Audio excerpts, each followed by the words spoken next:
Where do we want to start? I wanted to read this piece from John Adams, and then we can go into COVID, because I think they will relate to each other a little bit, right? Fantastic. So, it's a So funny how we can reach back into the founding times and find so much that perfectly aligns with shit we're dealing with today. Yes. It's really interesting. So this is from, the first public political essay that John Adams published, and it is called A Dissertation on the Canon and the Feudal Law.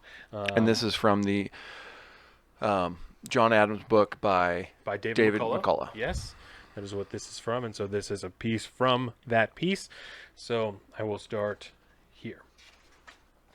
Be it remembered, he wrote in the dissertation, that liberty must at all hazards be supported. We have a right to it, derived from our Maker, but if we have not, our fathers have earned and bought it for us at the expense of their ease, their estates, their pleasure, and their blood. And liberty cannot be preserved without a general knowledge among the people who have a right from the frame of their nature to acknowledge, as their great Creator, who does nothing in vain, has given them understandings and a desire to know. But besides this, they have a right, an indisputable, unalienable, indefeasible, divine right to the most dreaded and envied kind of knowledge. I mean of the characters and conduct of their rulers.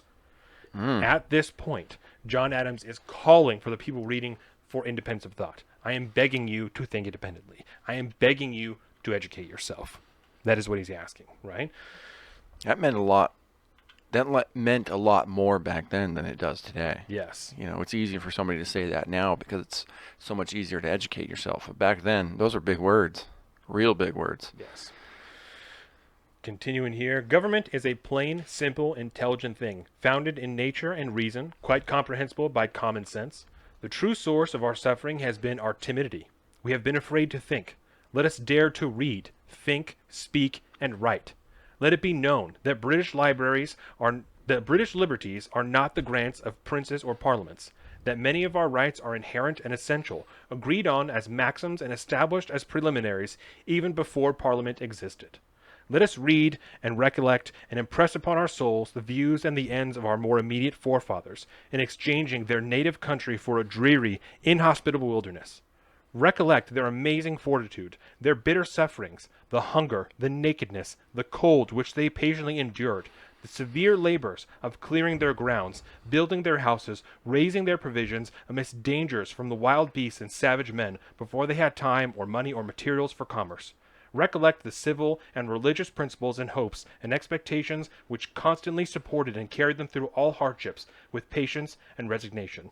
Let us recollect it was liberty, the hope of liberty, for themselves and us and ours, which conquered all discouragements, dangers, and trials. William Wallace says, preach on, Brother Don, preach on. Thank you, John Adams. Yes. Yeah, that's, and you think about the, hundreds of years ago at this point, over, I don't know, remember when that was, if there was a date on it, but probably at the very latest 1800s, early, but this is probably before. To the Stamp Act. And so this is going to be... So this is March of pre-independence. 1770. Yeah. Ooh, and they are so familiar with the dangers of centralized government control and the government being the one that that gives you your liberties and your freedoms, right? Yeah. He's so intimately familiar with that concept, and he's so vehemently against it. How do we lose that? It didn't take that long before it was gone. Timidity, the fear of independence of thought. And I think that's what this particular passage says to me, is that he is, again, like he said in the very beginning, not only asking you to be aware of who your leaders are, know who they are in their souls so you can know whether or not they're good people. Yeah. Right? But also, it's important for you to not only remember how strong we are as a people, right? To remember everything difficult that our forefathers went through, to use that as inspiration and a reason to educate yourself, to understand what is happening. We all have a right and a duty to educate ourselves, yes, to be independently educated of what is going on. And I think that's really what he's asking for, is independence of thought. And that's why I think this speaks so much to me right now, is because especially during COVID, people have been so, in the times before, but especially during COVID, so unwilling to think independently and for themselves to decide what is right. They're much happier and much safer, in their opinion, to just take whatever the government says and move with that instead of do their own research and find out what's right for them. Gregory Wright is probably my new favorite person in the YouTube chat, by the way. He says, quote, "All your weapons against me shall not prosper," end quote. Jesus was asked, that's what Jesus, when asked why he did not pass through the vaccine passport checkpoint.